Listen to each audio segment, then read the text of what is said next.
Olá, boa tarde. Vou abrir aqui já para compartilhar. Boa tarde a todos. Vou iniciar então a apresentação aqui.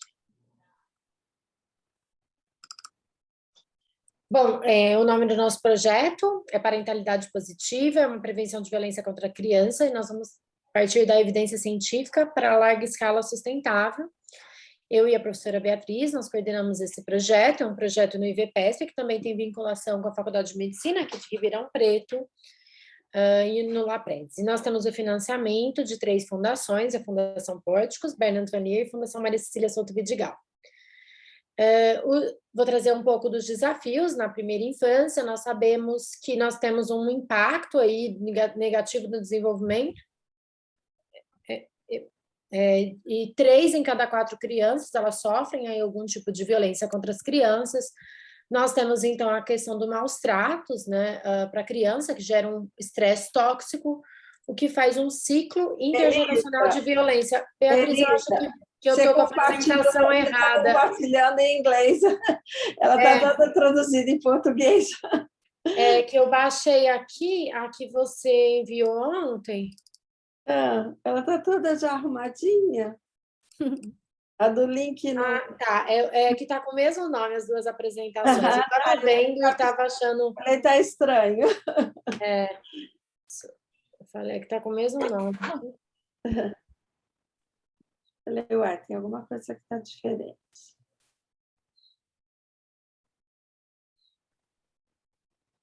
Isso. Agora está em português, certo?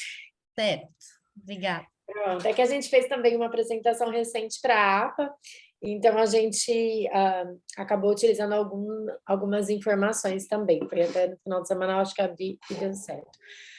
Bom, então o problema da violência, nós temos um alto índice de risco de violência contra as crianças e adolescentes. O Brasil aqui nesse relatório mostrou aí entre os países aí da América Latina, considerando América do Sul e América Central, um alto índice, né, menor aí apenas do que o México. Então a gente vê a importância, né, de realizações de intervenções para reduzir a violência contra a criança.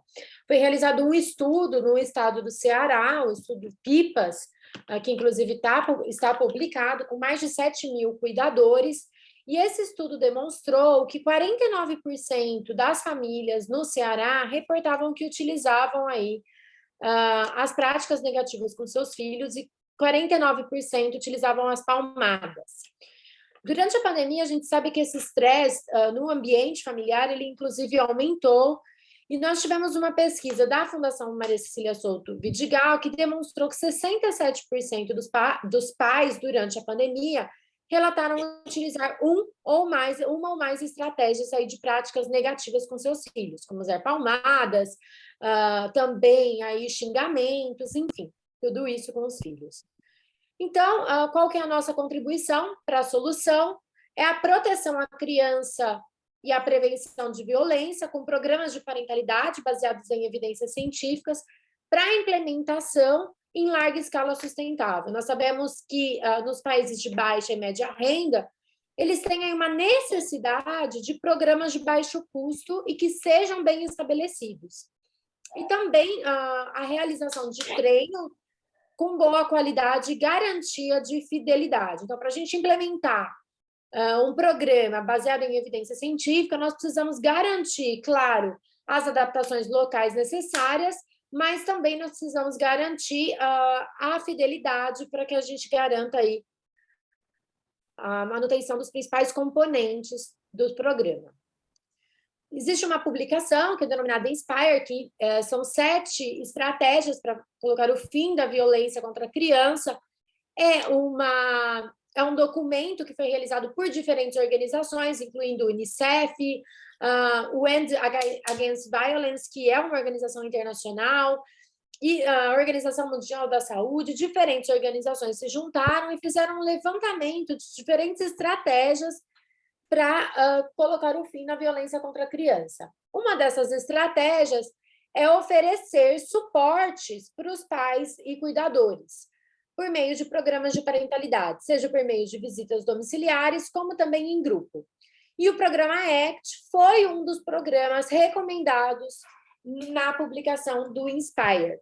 Então, no Inspire, ele traz também como que a gente pode implementar programas em políticas públicas para traduzir a ciência para a política pública. O ACT ele é um programa de parentalidade, que são 8 encontros. Eles são encontros semanais, de 2 horas altamente interativa, com escuta das famílias. Então, tudo é abordado de acordo com as vivências das famílias, e é um programa que traz muito na sua essência a questão da vivência.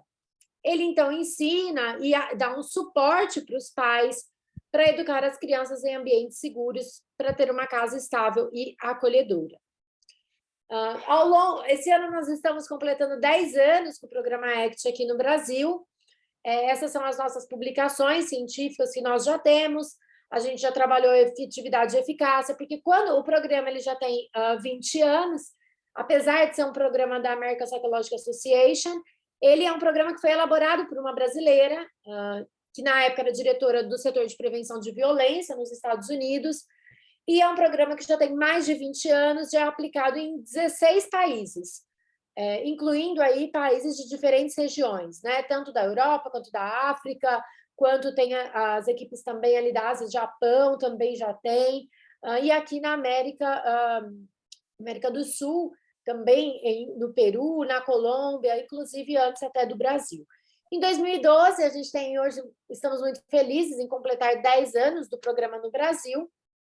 Nós iniciamos o programa aqui no Brasil e, antes de iniciar a implementação numa escala maior, nós tivemos o cuidado de entender como que esse programa funcionava aqui no Brasil com diferentes populações, para garantir aí que era um programa que poderia ser realizado também aqui com todas as adaptações necessárias. Então, a gente verificou a efetividade e eficácia, as questões do nível socioeconômico, se era um programa que funcionava para diferentes níveis socioeconômicos, enfim, fizemos todo um mapeamento aí nesses estudos, histórico de violência na infância das mães, fizemos a teoria da mudança do programa, esses são os artigos que nós publicamos. No cenário da pandemia, nós também fizemos um artigo para entender como que nós poderíamos transformar, então, o programa, adaptar o programa para o formato online, e é um artigo que saiu, inclusive, essa semana. O nosso projeto, ele, então, está acontecendo no Ceará, para avaliar a efetividade da implementação em larga escala desse programa de intervenção de prevenção de violência contra as crianças, em famílias com vulnerabilidade psicossocial, principalmente as famílias que recebem aí transferência de renda por meio do cartão Mais Infância Ceará. Então, o objetivo é formar, nuclear e implementar na área da proteção social. Nós estamos em 24 cidades do estado do Ceará, fazendo essa implementação do programa ACT.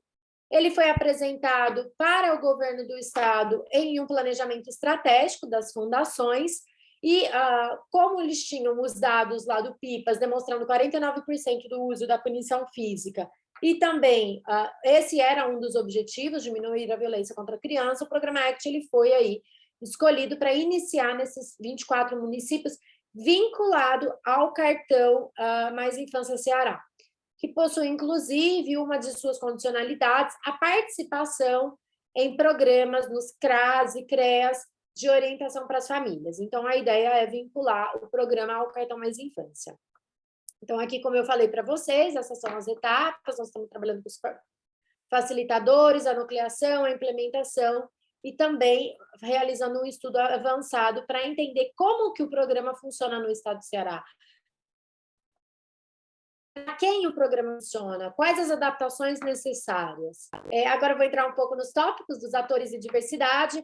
Nós temos diferentes atores envolvidos, o que garante bastante a diversidade aí da equipe e também dos profissionais. Nós temos pesquisadores, profissionais que estão na ponta, gestores, fundações e famílias envolvidas. Nós temos aí um mapa grande de pessoas aí dos atores. Nós temos trabalhado muito, e a APA, Associação de Psicologia Americana, tem trabalhado muito nas questões de prioridade e perspectiva de proteção à igualdade de direitos inclusiva, e esse é um tema, então, que a APA aborda, né? Então, A APA, que é do programa ACT, ela traz, então, que os princípios orientadores das ações, eles devem ser de não discriminação, equidade em saúde para populações carentes e vulneráveis e promoção da saúde em toda a vida e ambientes. E concentrar as evidências científicas para erradicar o racismo, promover a equidade e acesso à saúde, reduzir o estresse e os danos de desigualdade de renda e aplicar abordagens de saúde à população. A APA também traz nas suas normativas a promoção do desenvolvimento e utilização ampla da ciência psicológica para garantir um maior impacto na sociedade. Então, o programa ACT, que é da Associação de Psicologia Americana, ele inclui aí nas suas ações, ele possui aí as normativas da APA, ele está de acordo com as normativas da APA. A gente tem aqui também 2 artigos que a gente tem pesquisado bastante, como incluir essa questão da diversidade nas pesquisas científicas, como garantir a diversidade nas pesquisas científicas. Não sei se a professora Beatriz quer trazer um pouco aqui, ou se eu posso trazer mais, acho que como a gente só tem 20 minutinhos. Mas no final, talvez, fazer 2 comentários no final. Certo. Mas eu acho que complementa bem, são 2 referências bem importantes, assim, que em termos de publicação, inclusive científica, têm sido bem norteadoras assim, dessa questão de como pensar a equidade. Então, são 2 artigos que a gente se pauta bastante, inclusive nos artigos de revisão de literatura, para uma atenção especial para a questão de população diversa, para generalização dos achados, dos cuidados que se deve ter. Então, são 2 referências bem boas que a gente tem atentado bem em termos de, não só de concepção de trabalho, mas quando você vai divulgar, né, e publicar e comunicar os achados. Bom, eu vou trazer um pouco da nossa diversidade, então, na nossa amostra. A gente tem uma questão de diversidade na nossa amostra, pensando nos cuidadores, né? Em relação à etnia, raça, cor da pele pretas, brancas, pardas e também a questão da etnia indígena. E nós estamos também com a possibilidade de inclusão de comunidades quilombolas. Então, no Ceará, por exemplo, na cidade de Acaraú, existem as comunidades quilombolas e os facilitadores de lá já estão em contato para também realizar com essa população. Região, nós temos região rural e urbana. Então, as cidades, elas incluem aí cidades que são rurais, cidades que são urbanas, e muitas cidades também incluem aí muitos vilarejos rurais, tá? Os cuidadores, hoje nós já temos a nossa amostra, aqui é tudo que nós já temos, tá? São as características da nossa amostra atual. Nós já temos mães e pais, a gente tem a maior, né? A gente fez um levantamento, a gente estava com 666 mães cadastradas e apenas 4 pais, mas a gente tem estimulado a implementação também com os pais para a gente garantir aí uma diversidade na amostra.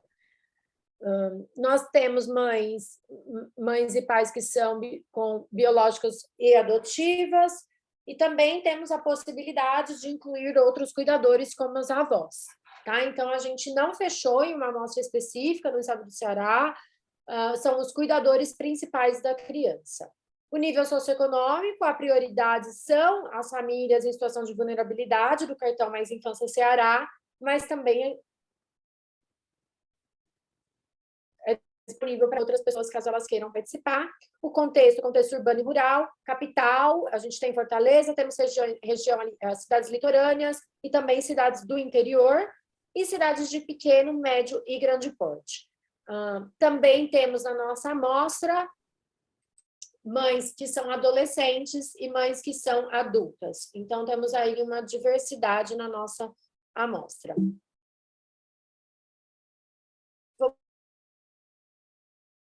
Congelou. Está congelado. Deixa eu falar aqui no WhatsApp que ela congelou. Eu fico na dúvida se sou eu, porque Não, a imagem estava congelada, agora parou tudo. Exato. Acho que ela vai ter que entrar de novo.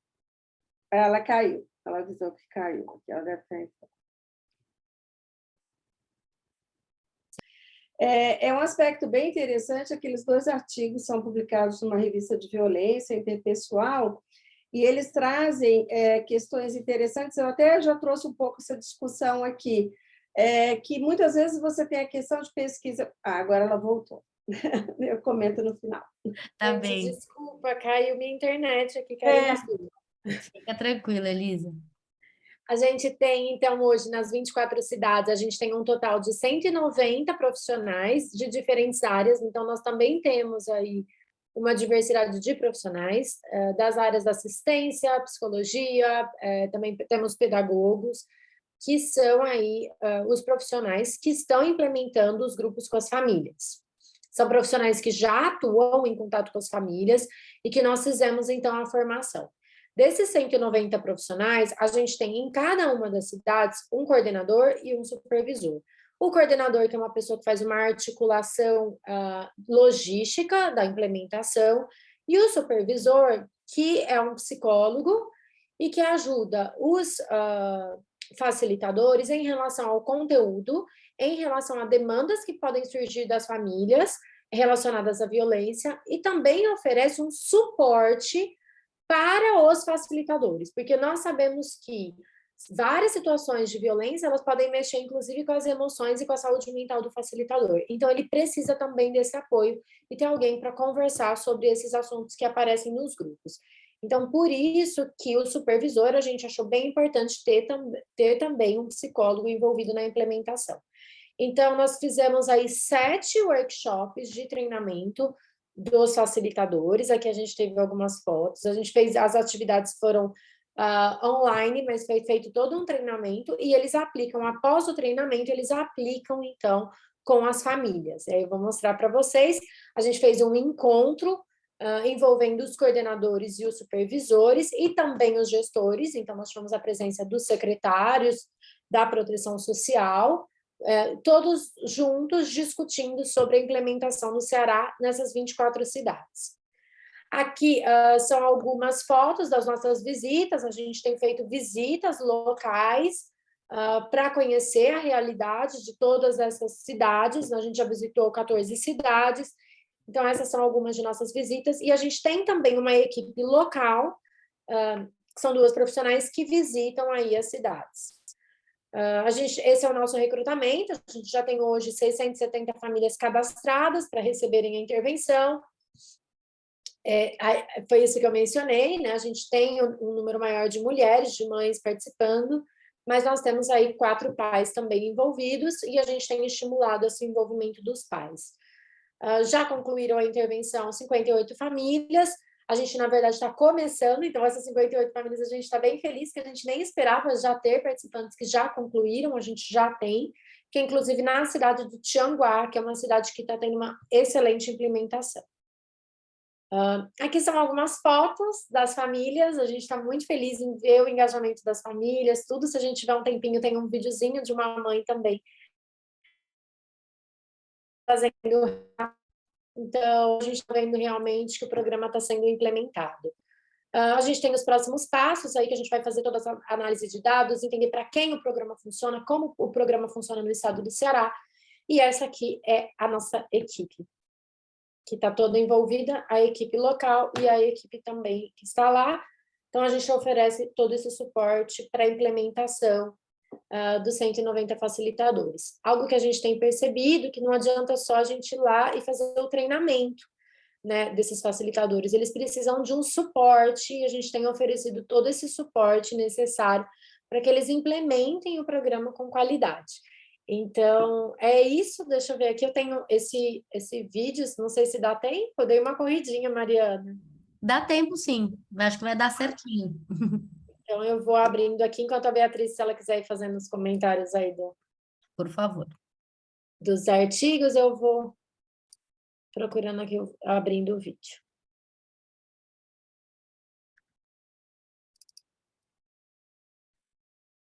Beatriz, você está no mudo, não Tá sem estamos som. escutando. Dizendo que eu estou fazendo picadas no comentário desse artigo. Não sei se eu deixo para a discussão final Ah, pode ser depois do vídeo, se preferir. ou para o final na discussão, né? Também pode ser, De perfeito. acordo com a demanda e o interesse. Bom, então esse é um relato de uma mãe. Vamos ver se vocês escutam o som.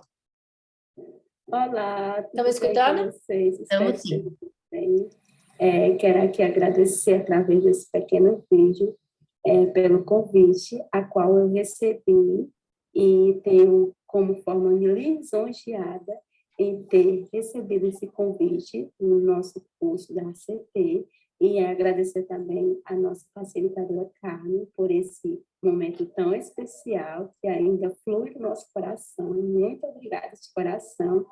Quero também ressaltar a importância do programa ACT para a nossa família, principalmente para as nossas mães e pais, que muito nesse momento de pandemia têm nos ajudado a contribuir com a aprendizagem de nossas crianças.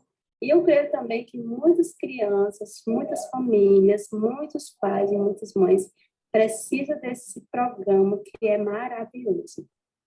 Quero também agradecer também a todos pelo convite e me sinto muito honrada mesmo pelo carinho, pela atenção e em dizer que aprendi muito com esse programa. E quero também ressaltar os temas, um dos temas mais importantes, que foi compreender o comportamento dos nossos filhos. Muitas vezes, a gente faz coisas que não é muito agradável. A gente pensa que quer ajudar os filhos da gente, e eu vi nesse programa que eu aprendi que a gente tem que dar carinho aos nossos filhos e ter também o controle da raiva, pois a gente tem que pensar antes de agir, falar no momento oportuno, disciplinar no momento oportuno, principalmente contribuir para o aprendizado das nossas crianças.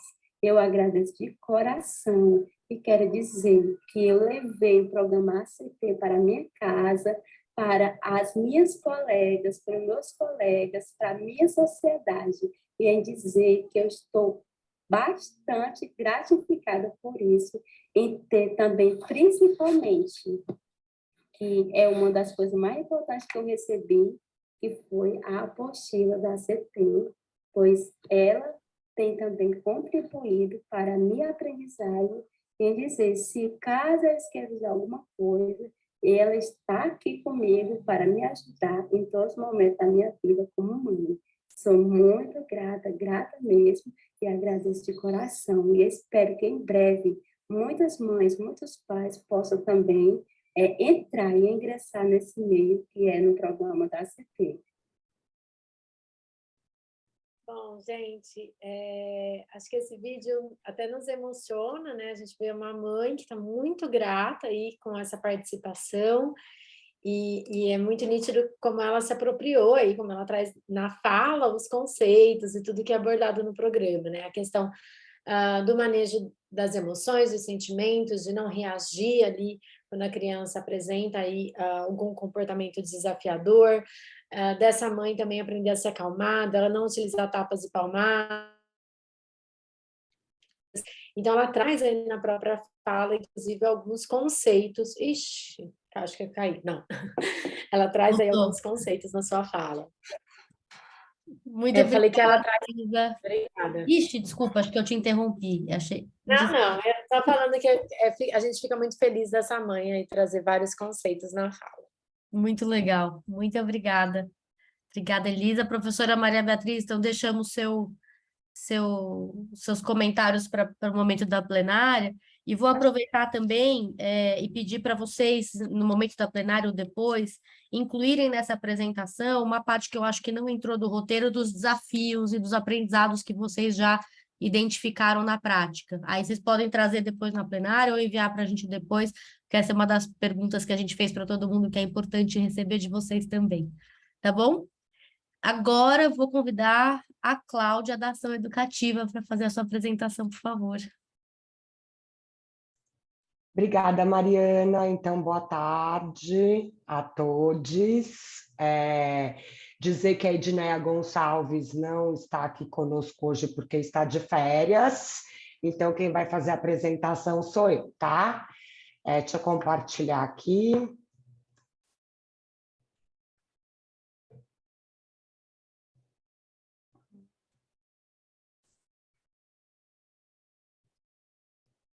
Foi, gente? Deu certo? Estamos vendo sua tela, só não Sim. estamos... Agora sim, modo apresentação, perfeito. Legal. Então, eu vou falar rapidamente sobre a nossa organização, a ação educativa, né? Então, a gente trabalha em 3 áreas fundamentais: educação, juventude e cultura, né? A gente tem projetos na área de produção de conhecimento, formação e assessoria a redes de ensino, gestões públicas e movimentos sociais, além da incidência política. Algumas experiências compartilhadas, então, metodologias participativas, participação juvenil, incidência em políticas públicas com foco nas conferências e nos planos de educação, e uma trajetória vinculada à Associação Brasileira de ONGs e ao Fórum Social Mundial. Eu vou falar hoje aqui sobre a nossa prática, que tem a ver com essa proposta nossa de ação educativa dos indicadores da qualidade na educação. Então, também dizer que é muito legal estar nessa roda aqui com a Mig e o Luiz Serral, que são pessoas que com certeza se reconhecem, vão se reconhecer muito aqui na minha apresentação, porque são pessoas que fazem parte, né, dessa história da coleção Indix, que a gente chama, né? Então, essa coleção dos indicadores da qualidade na educação, ela é uma coleção que está estruturada nessas 3 grandes agendas, né? A agenda da avaliação, a agenda da participação e a agenda da equidade. Hoje a nossa coleção tem 4 módulos, né? O primeiro deles é o Indique do ensino fundamental, que é esse aqui que está aqui embaixo. Logo em seguida, nós lançamos o Indicadores da Qualidade na Educação Infantil, que é o laranjinha. Nós temos o nosso Indique Relações Raciais na Escola, né, que monitora a implementação da Lei 10.639 nas escolas, e ele é um material que está mais voltado para o ensino fundamental, né, apesar de que o uso combinado tem sido tanto com a etapa da educação infantil como também do fundamental, e o nosso último Indique, que é o Indicadores da Qualidade no Ensino Médio. Então, o direito à educação, né, vou falar um pouco rapidamente sobre essas 3 agendas que estruturam o nosso material. Então, o direito à educação e os desafios da avaliação educacional. Essa proposta metodológica é uma proposta de autoavaliação institucional, né? Então, é a autoavaliação da escola. Então, a gente acredita que a noção de qualidade ela envolve sempre necessariamente a avaliação, né? O que é desejável para uma comunidade escolar, o que é inaceitável para uma comunidade escolar. A avaliação institucional, ela contribui na construção de pontes entre educadores, educandos e o sistema educacional de que fazem parte, e ela é necessária para que se possa avaliar de forma contextualizada o desempenho de estudantes. Né? Então, aqui os princípios fundamentais no processo de avaliação escolar, então, ser democrático, né? Aqui a gente traz o referencial teórico da Sandra Zack, que é professora da FEUSP, da Faculdade de Educação da USP, uma referência, né, nesse campo da avaliação educacional. Então, ela diz que é preciso, né, que a avaliação seja democrática, ao considerar que a comunidade escolar é capaz de implicar-se com os interesses da maioria da população, ser abrangente ao se dispor a avaliar todos os componentes da organização escolar, ser participativo, ao prever que todos poderão colaborar com todo o processo avaliativo, desde a mobilização da comunidade até o monitoramento das ações e dos seus resultados, ser contínuo ao pretender uma prática dinâmica de investigação. Tá? Aqui a gente está falando especificamente da avaliação institucional. A gente defende, né, que é importante que as políticas de avaliação elas possam ir além das políticas externas em larga escala, né? As avaliações de desempenho de estudantes, como, por exemplo, o IDEB, incorporando outras dimensões e processos avaliativos que envolvam a participação das comunidades escolares e que captem desafios referentes às desigualdades educacionais, aos insumos, que são as condições estruturais e de funcionamento das instituições educativas, e às práticas pedagógicas. Com relação à participação, né, nós temos a nossa LDB, que propõe a gestão democrática como princípio da educação nacional, efetivado pela participação de todos na concepção e condução de novos processos de gestão de organização do espaço escolar. Aí, a partir daí, nós tivemos a criação de instâncias, como o Conselho Fiscal do Fundeb, o Conselho da Merenda Escolar, conselhos com função normativa, como os de educação estaduais e municipais, os grêmios estudantis, Conselho Mirim, conselhos de classes e escolares, né? A avaliação institucional, ela está prevista no artigo 11 do nosso PNE, que é o Plano Nacional de Educação, e deve abordar a infraestrutura das escolas, os recursos pedagógicos disponíveis, os processos de gestão democrática, a formação docente, entre outros. Então, o PNE prevê, né, no seu artigo 11, a construção do SINAEB, que é o Sistema Nacional de Avaliação da Educação, da educação Básica, né, e o SINAEB, ele estabelece processos avaliativos mais amplos, participativos e diversificados, que forneçam subsídio para a formulação de políticas mais inclusivas e equitativas. E o SINAEB, inclusive, ele tem prevista a realização, né, da autoavaliação institucional das escolas. A questão da redução das desigualdades, né? Então, a gente entende que a desigualdade racial é questão estruturante do desafio da democracia brasileira, né? O protagonismo do movimento negro deve ser uma pauta assumida por todas e todos no enfrentamento das profundas desigualdades e valorização da nossa diversidade de país. A Lei 10.639 propõe a revisão e reparação da nossa história como país e exige rupturas no processo de ensino e aprendizagem, e ela é uma grande conquista de reparação à população negra, mas que deve ser assumida de forma mais efetiva pela política educacional, como constitutiva do direito humano à educação de qualidade de todas e todos. Então, a gente tem aí, né, a questão no centro, né, da gestão democrática. Então, a nossa proposta é que, por meio da gestão democrática, a gente implemente uma educação antirracista no cotidiano das escolas, um currículo permanente comprometido com a diversidade e a valorização da cultura africana e afro-brasileira. Então, a ideia dos indicadores, né, ela vem no Brasil da década de 90, né, a gente começou a pensar nessa proposta, porque havia um investimento aí voltado para o Sistema de Avaliação Nacional, que é o SAEB, para a organização de dados dos censos educacionais. Aí, em 2003, o Unicef e o PNUD foram procurar a ação educativa com a preocupação da apropriação de dados educacionais pela população em geral e pelas comunidades escolares. Aí que essa historinha, né, aí que a gente acabou criando, né, em diálogo com um campo, a proposta dos INDICs, que é um conjunto de indicadores que olha a escola de uma outra ótica, dialoga com as comunidades escolares, eles são indicadores qualitativos, né, baseados em questões que as pessoas se colocam a partir do dia a dia, do cotidiano escolar. Então, tá aí, constitui-se uma metodologia de autoavaliação escolar, apoiada por um conjunto de materiais, os indicadores são qualitativos, de fácil compreensão, capaz de mobilizar a participação dos diferentes atores da escola, então, estudantes, professores, gestores, familiares, funcionárias e funcionários, representantes de organizações locais e etc. Eles servem para fortalecer a gestão democrática das escolas e das políticas educacionais, mobilizam a comunidade escolar para avaliar a realidade na qual está inserida, ampliam o debate, os referenciais sobre qualidade e avaliação educacional, para além do pautado atualmente pelas avaliações externas em larga escala.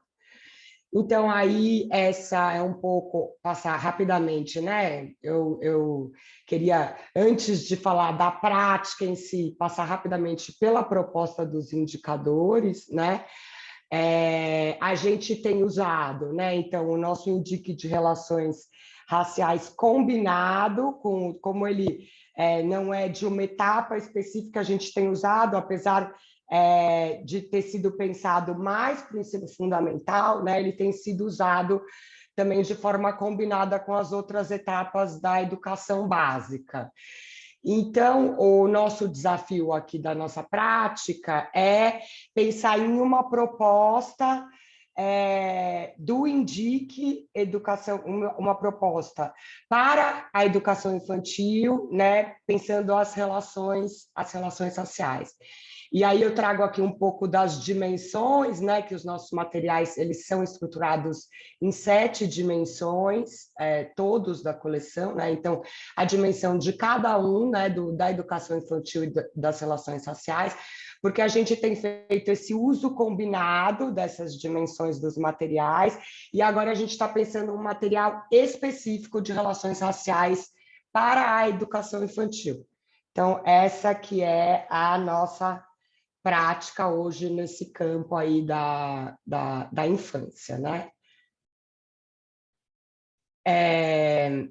Então, a publicação do Indique Relações Raciais é destinada ao enfrentamento do racismo, é um instrumento fundamental para mediar processos democráticos de construção de uma educação que contribua com a igualdade racial. Avançar na garantia do direito à educação significa compreender como as desigualdades do país estão diretamente associadas à desigualdade racial e ao racismo na educação, elementos que afetam diretamente a qualidade das instituições e políticas educacionais. Então, a produção de uma proposta do Indique Relações Raciais para a educação infantil, a partir das experiências de uso combinado dos indicadores da qualidade na educação infantil e relações raciais na escola, expressa a concepção sobre igualdade racial na educação como eixo estruturante da qualidade em educação infantil. A proposta parte do pressuposto de que não há qualidade na educação com desigualdades.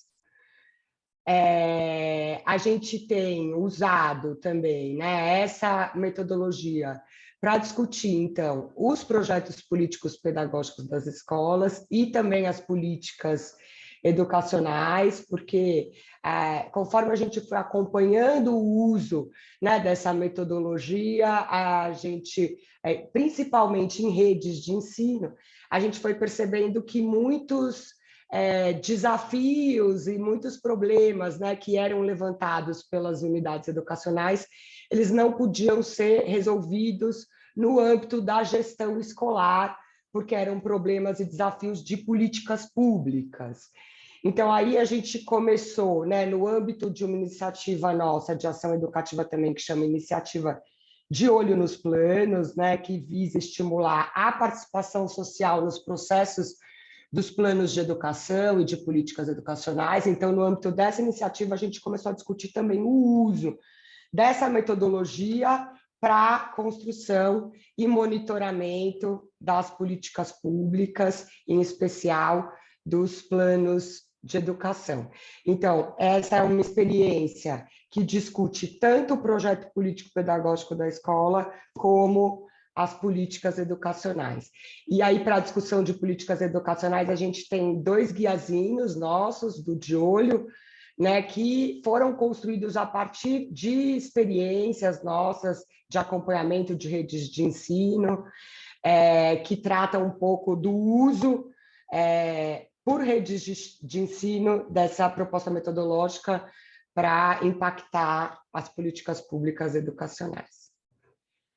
Então, aí a nossa prática, né, tem a ver com essa proposta, então, de construção de um Indique Relações Raciais para a educação infantil, a partir dos nossos acúmulos, né? Ela é uma proposta que vem sendo realizada com o apoio da Pórticos desde o começo do ano, em 5 municípios do Maranhão, que são esses: Alcântara, Barra do Corda, Itapecuru Mirim, Fernando Falcão, Parnarama.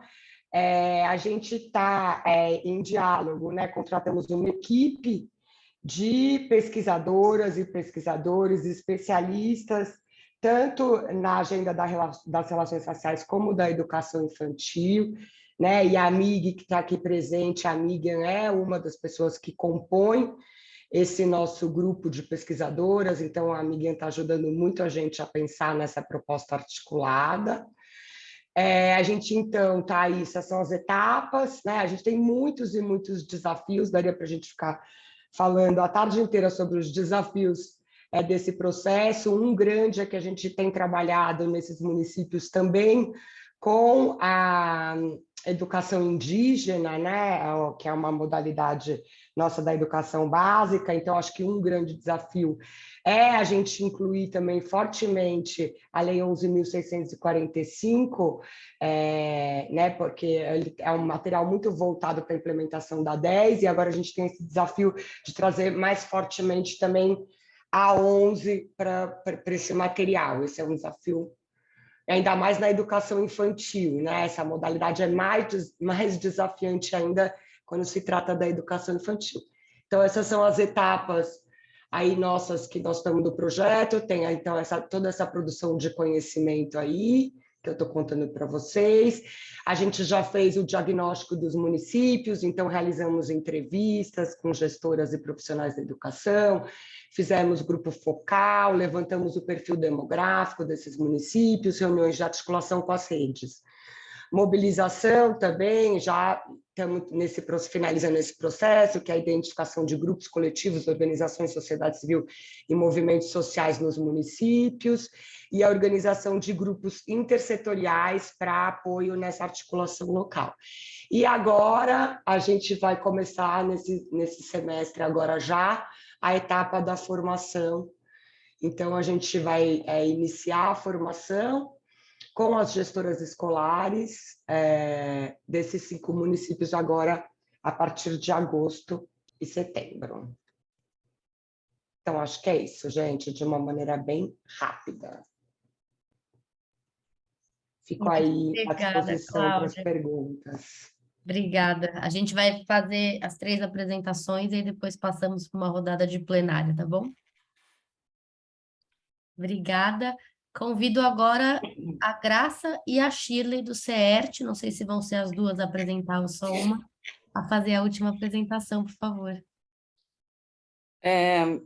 Boa tarde, pessoal.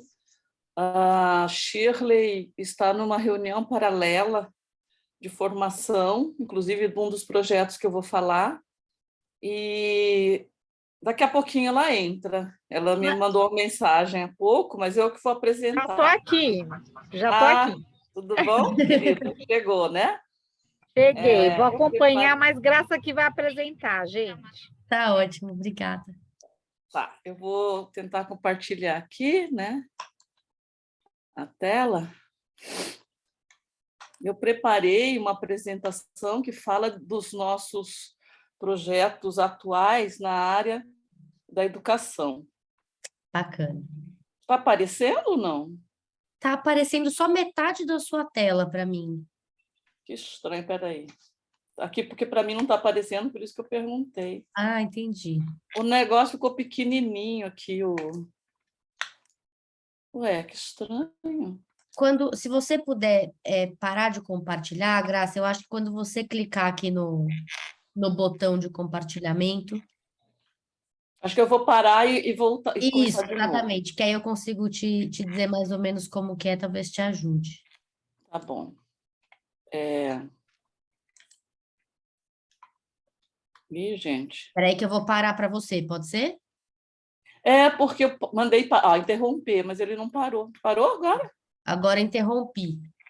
Você que interrompeu. Acho que sim. Se você for aqui no compartilhamento embaixo, você pode escolher uma das suas telas, uma das suas guias abertas para compartilhar. Eu acho que é melhor. Aí você escolhe o programa onde está a apresentação.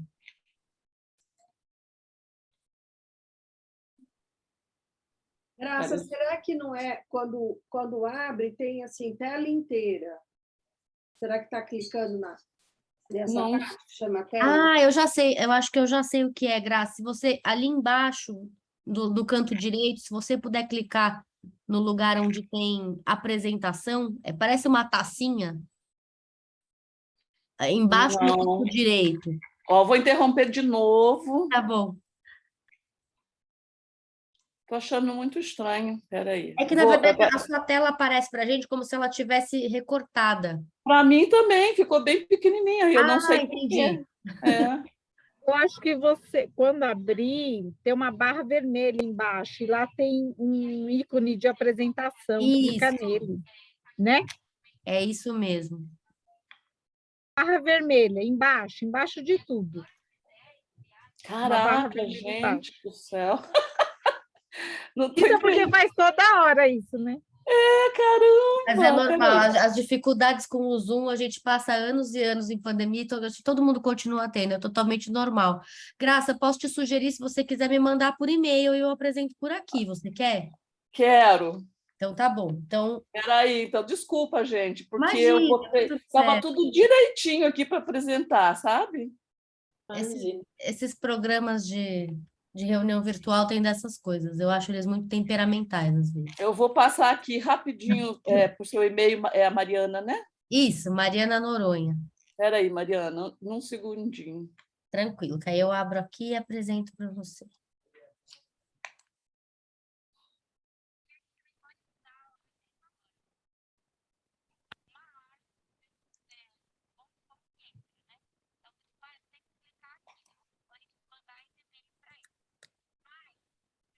Mariana Noronha. Então, vou falar: oi, miga. Oi, Priscila. Oi, Miriam, tudo bem? Oi, Shirley. Oi, Vi. Saudades. Priscila, para todo Oi, mundo Shirley. também. Aqui é só Saudades. Eu falei até oi para mim, faz tempo que eu não me vejo.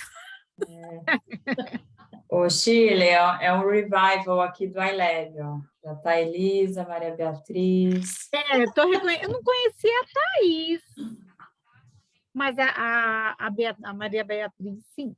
A Elisa tá aqui. A Elisa, eu estava tentando reconhecer. Ah, tamo junto.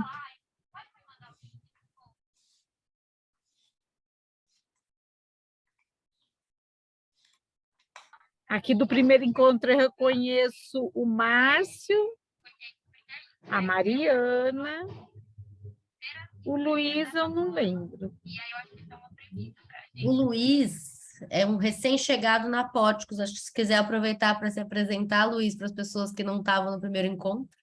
Claro. Então tá.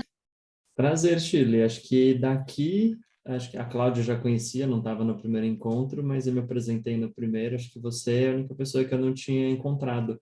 Eu sou o Luiz, eu cheguei na Póticos, vai completar 3 semanas agora como gerente de programas de educação e sociedade. Então, eu vou estar tudo na interface que tem a ver com primeira infância, mas tem um pedacinho grande que está crescendo, na verdade, que é o desenho de novos programas de sociedade que pisa no campo de direitos humanos. E aí, sempre na chave que a Póticos trabalha de equidade racial e equidade de gênero e governança democrática. Prazer. Estaremos juntos aí. Gente, realmente não sei o que aconteceu aqui. Olha, o meu computador está girando. Ixi. E não está indo, não sei por quê. Peraí. Ai, que droga. Só se você tentar projetar de novo. Pois é, acho que é melhor, sabia? Acho que sim. E aí, vamos tentar chegar naquela barrinha vermelha lá embaixo e clicar no ícone de apresentação, né? Que daí abre a tela. Acho que funciona.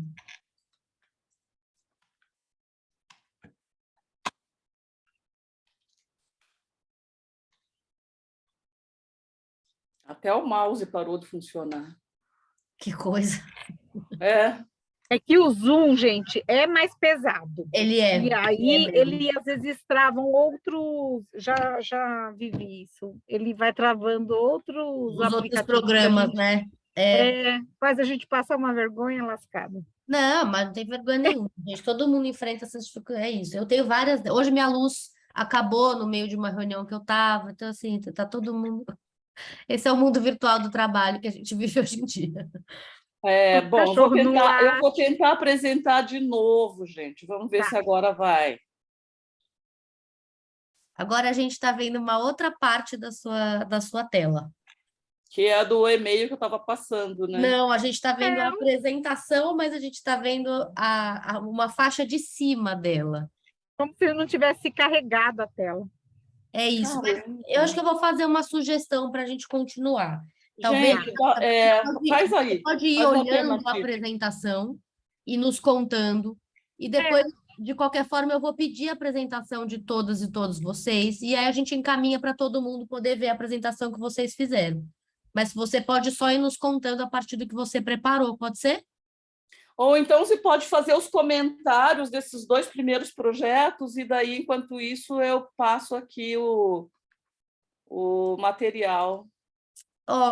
Pode ser. O ideal seria a gente ter as apresentações primeiro, para a Miriam e todo mundo poder fazer reflexões a partir de tudo, e a apresentação de vocês é bem importante para isso, por isso que talvez fosse melhor vocês falarem. Mas se você não ficar confortável, aí a gente faz dessa forma. Agora a gente está enxergando praticamente tudo. Eu acho que talvez você possa seguir assim. Perfeito. Pronto, Agora já dá. funcionou. Gente, sabe o que aconteceu? Ele ficou pequenininho, mas eu não sei por que ele ficou pequenininho, sabe? E separou. Então, tem as carinhas da gente de um lado e o negócio do outro. Vocês estão conseguindo enxergar? Estamos conseguindo enxergar. Tá, então eu vou falar aqui, porque nem que seja só a metade.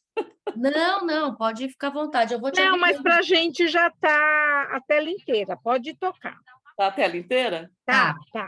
Então, deixa eu ver aqui o início, né? Então, olha, eu fiz uma apresentação que coloca nossos projetos da área da educação, mas antes eu vou falar um pouquinho do CERT, né? Da nossa organização. É uma instituição que trabalha desde os seus primórdios na luta pelos direitos da população negra brasileira, né?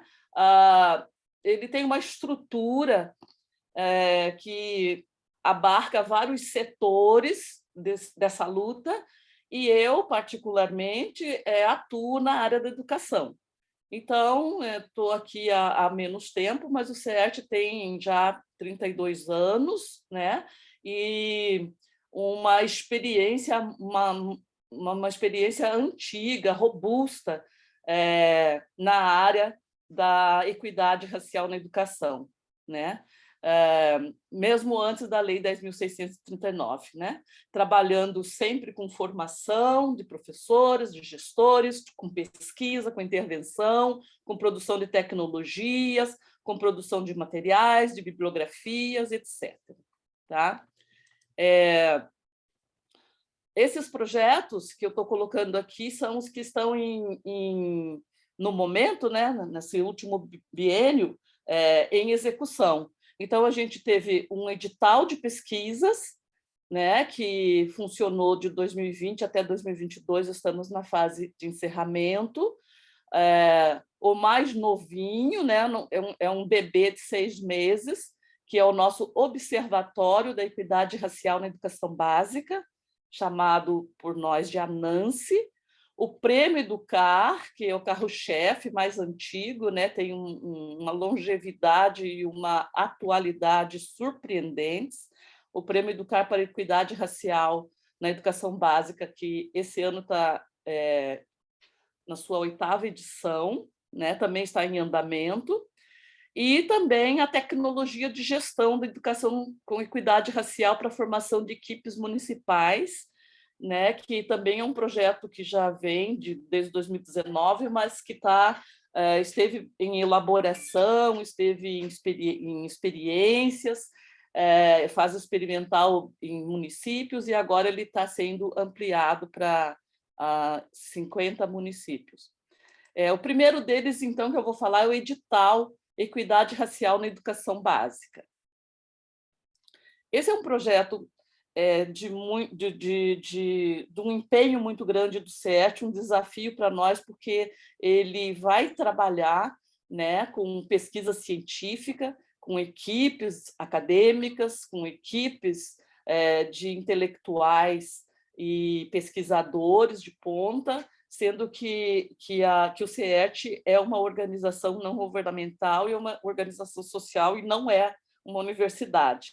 Então, nesse projeto, a gente fortaleceu muitos vínculos com os centros de formação, de ensino e construção de conhecimento. Tá? Tivemos aí mais de 600 pesquisas inscritas. Eu estou falando agora só das pesquisas, mas o edital foi de artigos científicos e pesquisas. Então, de mais de 600 pesquisas, foram feita uma pequena uma triagem inicial, foram depois enviadas 312 para pareceristas, ad hoc, né? Foram selecionados 9 artigos científicos em 3 modalidades, graduação, mestrado e doutorado, que se transformaram numa publicação, e 15 projetos de pesquisa nas modalidades educação infantil, ensino fundamental 1, ensino fundamental 2, ensino médio, nesses níveis de ensino e nas diferentes modalidades. Aqui são alguns dados estudados aí pelas equipes do CERT desses inscritos, né, desses proponentes. Então, a gente teve assim, um número grande de pardos e pretos que se inscreveram, né, mulheres e homens intelectuais, mais mulheres do que homens. Aqui, pelas modalidades de educação infantil, é bom a gente fazer esse comentário que, tanto no prêmio quanto no edital, a gente percebeu o impasse, a dificuldade que a gente tem nesta área da educação infantil, tanto que a gente teve um menor número de inscritos e também foi difícil a seleção.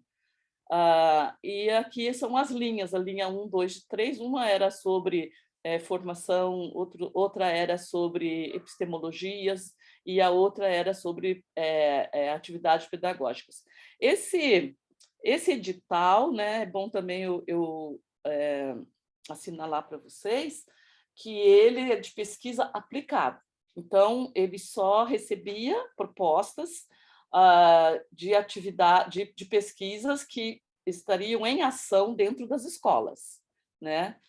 Que a gente chama de chão da escola. Então, todos esses proponentes fariam seus trabalhos de pesquisa aplicada na escola e não necessariamente eram pesquisadores vindos de academia. A gente tem muitos professores da educação básica entre os classificados e que desenvolveram as pesquisas dentro desse edital. Nesse edital, eu elaborei aqui alguns dos resultados, né? Onde estavam essas pesquisas, nas escolas públicas de região de periferia, né? Das grandes cidades, maior incidência de população negra, né? Essas pesquisas produziram contextos atualizados através de mapeamentos e diagnósticos, né? Então, a gente tem os cenários da educação básica nas regiões e modalidades de ensino com informações articuladas, né? Então, a gente tem no nosso banco agora uma amostragem fértil de trabalhos, porque eles estão espalhados por todas as regiões do Brasil. Outro forte desse edital foi a provocação pelas interações, né? Então, a gente tinha no seu conceito, né, a orientação, né,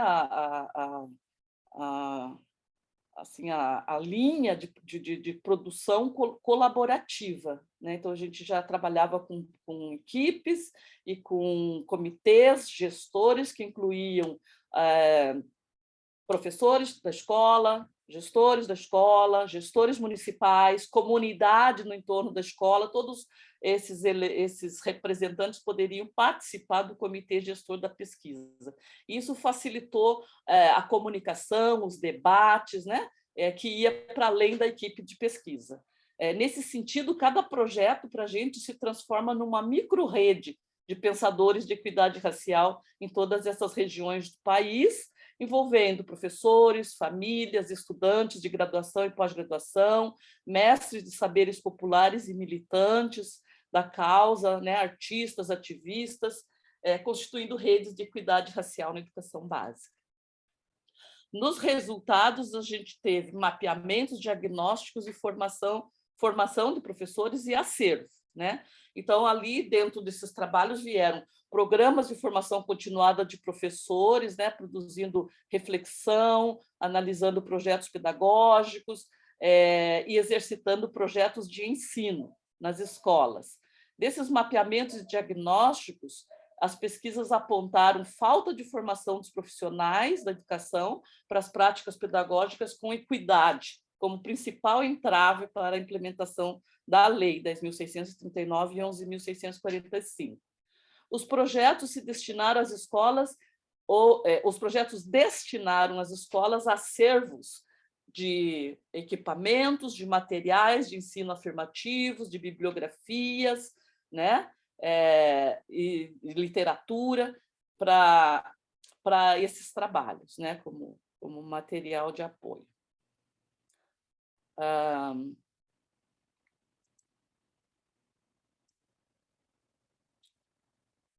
O outro fio, né, dos resultados é a produção de conhecimentos, os achados, as leituras, as reflexões, as construções que essas pesquisas conseguiram realizar, né? Aqui eu elenco alguns desses elementos. Recuperação de memórias locais e regionais, estudos históricos e geográficos através da escuta dos mais velhos, das comunidades tradicionais, mas também dos anseios e novas configurações cognitivo-afetivos da juventude. Né? As pesquisas trazem conhecimentos históricos, antropológicos, geográficos e ambientais, entre outros. Estudo de dados de população negra, escolar e quilombola, ou de comunidades tradicionais, que, uma vez desagregados de dados do censo escolar ou do IBGE, tornarão o acesso muito mais efetivo. Produção de índice de desenvolvimento socioeconômico para a educação escolar quilombola, baseada em dados qualitativos e qualitativos, e produção de epistemologias e ferramentas pedagógicas, com perspectivas afrodiaspóricas, decoloniais e focados na escuta e vivências afirmativas na escola para as crianças e jovens negros. E, por último, a socialização dos conhecimentos. Dessas pesquisas nasceram livros, cartilhas, catálogos, vídeos, documentários, imagens, pinturas, aplicativo digital, dentre outros. Todas as equipes finalizaram a pesquisa com algum desses produtos. O segundo projeto é o ANANSE, o Observatório da Equidade Racial na Educação Básica. Ele vem, né, com objetivos de trabalhar pelo monitoramento da Lei 10.639, né, trazendo informações, monitorando os avanços, as práticas, os projetos, divulgando bibliografia, divulgando novos conhecimentos e, essencialmente, acompanhar, né, os resultados das ações institucionalizadas de implementação da Lei 10.639 e 11.645. Né? O que é o observatório? O observatório é um espaço virtual, né, um organismo virtual de mediação comunicativa e informativa, né, que vai acompanhar esses projetos e práticas antirracistas e construtoras da equidade racial na educação, né, especialmente voltado para o fortalecimento das leis já citadas. Os conteúdos hospedados no ambiente virtual estão organizados em 6 eixos: o advocacy, os indicadores, os projetos e materiais, as tecnologias de gestão e formação para a educação antirracista, o eixo da comunicação e debate, que vai trazer recortes, artigos, reportagens, eventos, etc., e a biblioteca dinâmica. que seria um acervo interativo, né? Um local de encontros e debates. O Anansi foi lançado em dezembro, né?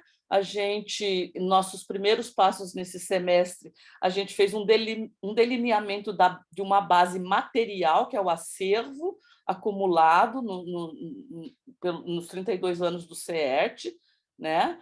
O delineamento de uma base humana, que seriam os nossos pesquisadores, vindos do edital e também vindos do prêmio, né? Educar, e professores e outras parcerias institucionais. Fizemos divulgação e construção de redes, reuniões temáticas, diálogos em formato remoto, né? Fizemos lives e já produzimos a primeira jornada Anansi, em maio. E a consolidação do primeiro eixo do ambiente virtual, que é a Biblioteca Dinâmica, que estamos encerrando a construção da Biblioteca Dinâmica, já está na sua fase final. As divulgações aconteceram em ciclos de diálogos e cenários, que foram 6 encontros, e a primeira jornada Anansi Observatório da Equidade Racial na Educação, que houve falas institucionais e mesas de debates sobre os resultados parciais das pesquisas do edital, distribuídos em 3 grupos: educação da infância, educação da adolescência e juventude e educação escolar quilombola. O terceiro projeto é o Programa de Formação Continuada, que constrói uma tecnologia, né? A tecnologia de gestão e equidade racial, está sendo desenvolvida pelo CERT desde 2018, já foi experimentada no município, já produzimos curso de formação de professores da educação infantil em nível nacional, EAD, né? E é uma tecnologia criada para dar suporte aos dirigentes, equipes técnicas municipais e de gestão pedagógica das escolas, na implementação das metas, né, dos municípios, nas metas de equidade racial no ensino básico e na construção da educação antirracista e intercultural. Atualmente, então, já falei antes, sendo preparada para se desenvolver numa amostra de 50 municípios vinculada ao Anansi Observatório. Os objetivos dessa formação, né, realizar um processo de mediação na apropriação e implementação autônoma da tecnologia, mediante experiências, e o apoio qualificado ao processo de implementação da lei. O público-alvo, dirigentes e membros das equipes técnicas, o formato, né, atividades online síncronas e assíncronas, individuais e grupais, o tempo ali de 4 meses e os resultados esperados, que são de identificação político-profissional e engajamento das lideranças no compromisso de conduzir e fazer a facilitação dos grupos de formação. E o segundo, produção coletiva de plano de ação para a construção de metas de equidade racial nos processos de gestão pedagógica nas áreas das secretarias e escolas de formação continuada e nos conteúdos e processos curriculares do projeto pedagógico e nas práticas de sala de aula. Eu não sei como é que está meu tempo aí. Eu queria só completar. Tem um tempinho? Tem sim, claro. Acho que pode falar, então, Shirley, que eu vou passar daí rapidinho sobre o prêmio. Eu ia complementar com um prêmio, então pode falar. Tá, porque eu vou ter que sair dessa aqui, que ficou separadinho, sabe? Tá bom.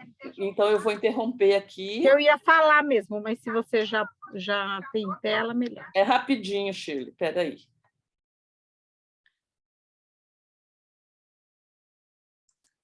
Nós preparamos um mix aqui.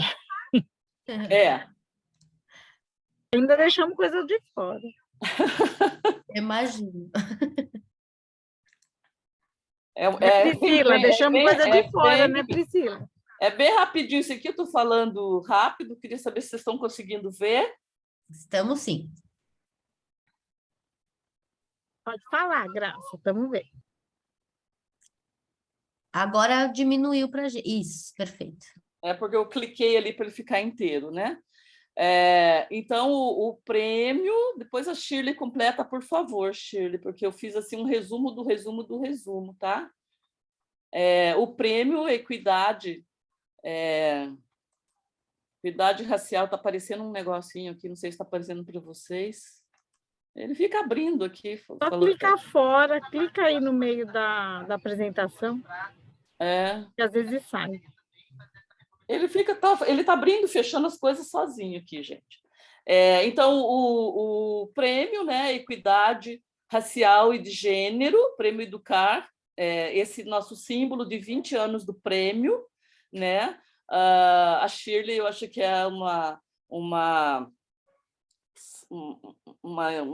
histórica fundadora do prêmio, deve estar desde a sua primeira edição, né? Mas o que eu posso dizer é que esse prêmio começou-se a pensar nesse prêmio em 2020, né? E teve a sua primeira edição 2020 não, estou errada, né? 2000 teve a sua primeira edição em 2002 e fazendo 20 anos em 2022, tá certo, Shirley? Né? Então, como vocês podem perceber, um projeto, né? Uma ideia, né? de monitorar experiências exitosas na área da igualdade racial na educação antes da Lei 10.639, né? Que a lei é de 2003. Ele começou como prêmio pela igualdade racial, depois ele foi sofrendo, né, atualizações, e hoje ele se chama Equidade Racial e de Gênero. Os objetivos desse prêmio foi identificar, apoiar e difundir práticas pedagógicas exemplares, como referência da educação antirracista e do ensino, comprometido com a construção da equidade étnico-racial e de gênero. Defender e contribuir na concretização com qualidade do direito ao pleno desenvolvimento escolar de crianças, adolescentes e jovens negros, negras, brancos, brancas, indígenas e de outros grupos étnico-raciais. Foram 7 edições, de 2002 a 2016, né, nesse percurso, mais de 3.000 experiências sobre igualdade e equidade racial oriundas das 5 regiões do país, incluindo todos os níveis e modalidades de ensino na educação básica. Foram selecionadas 204 práticas pedagógicas e de gestão escolar consideradas exemplares na construção da equidade e igualdade étnico-racial e ou de gênero. Essas matrizes, que são as práticas premiadas, né, depois sofrem um acompanhamento, um trabalho do CERT em produção de vídeos, em pesquisas, eles se desdobram, né, em muitos outros materiais. E, por último, né, a 8ª edição, que tem um processo que está em andamento, sofreu uma modificação, uma atualização. É uma edição muito especial, porque ela vai estar acompanhando as práticas que aconteceram durante a pandemia, né? O recorte temporal dessas práticas que se inscrevem nessa edição são os 2 anos da pandemia, né? E tem 2 categorias. Uma categoria, que é a categoria professor, que tem 2 modalidades de premiação. A primeira modalidade é a sua prática realizada durante o período da pandemia, e a segunda modalidade é o projeto de prática pedagógica a ser realizado futuramente com esse bônus do prêmio. E a outra categoria é a categoria gestão de escola, uma modalidade única, que é de projeto de prática pedagógica a ser realizada futuramente. Nós recebemos num total de 793 propostas para concorrer nesse prêmio, sendo 317 de professores, de práticas realizadas durante a pandemia, 184 de projetos futuros de professores, né, em suas salas de aula, e 132 inscrições de projetos de gestão, que envolvem a instituição como um todo. Esse é o resumo, então. Shirley, pode completar, por favor. Por favor. Era isso. Estamos agora no processo seletivo, né? Finalizando ele. Já foi para os pareceristas, já voltou. Agora a gente está naquela fase de ranquear, né, os pareceres. Cada projeto teve 2 pareceristas. Agora volta, né, os aprovados, os reprovados, e a gente internamente começa a fazer um trabalho de ranking, que é olhar os níveis de ensino, olhar as regiões, porque a ideia é contemplar todo o país, né? E agora vamos ver o que saiu aí de aprovado de tudo isso, para a gente considerar as regiões e tal, em cima do que foi entregue. Um comentário é que, assim, tivemos surpresas, né? Nem todas ainda foram reveladas, mas inicialmente já ficamos surpresos com a quantidade de entrada. Nem todos finalizaram seus trabalhos tal, mas foram muitas iniciativas, né, que começaram a se apresentar. E neste momento a gente pensou que talvez nem, né, eles nem avançassem tanto, e a categoria de práticas teve muitas inscrições. A gente achou que as pessoas iriam mais ficar na categoria de projetos, né? Mas não, né? Então, quer dizer, tem muita coisa que foi feita assim e que estava tudo guardadinho por aí, né? E a qualidade, né? Essa oitava edição vem depois de quase 10 anos, né? Eu acho, que da última foi 2014. Não, 8 anos, né? Então, uma oitava edição depois de um vácuo enorme, mas acho que foi um vácuo interessante. Vieram produções bem potentes, assim, né? Diferente do que tinha. É como se tivesse uma conjunção, sabe, desse processo sobre educação antirracista que vai rolando no país, né, nos últimos anos, nas últimas décadas, e aí chegou muita coisa interessante, né, para todos os níveis e tal. Então, a gente está entendendo que essa edição vai trazer um diferencial aí, está conversando com outras coisas que vêm sendo produzidas, sabe? Né? Graça até fez essa observação em algum momento com a gente de leituras, porque a gente já fez a triagem, já lemos tudo antes de ir para a parecerista e tal. Então, já tem uma boa noção que chegaram coisas interessantes. E agora o próximo passo é a gente receber materiais complementares de quem for selecionado, né? E aí é uma outra caixinha também que começa a vir coisas que você leu, gostou, já às vezes mandaram uma coisa ou outra interessante que nos ajudou, mas na hora que você pede material mesmo complementar, que daí vem uns vídeos bem interessantes, material mesmo de produção, e agora é uma surpresa aí. Estamos nessa reta final.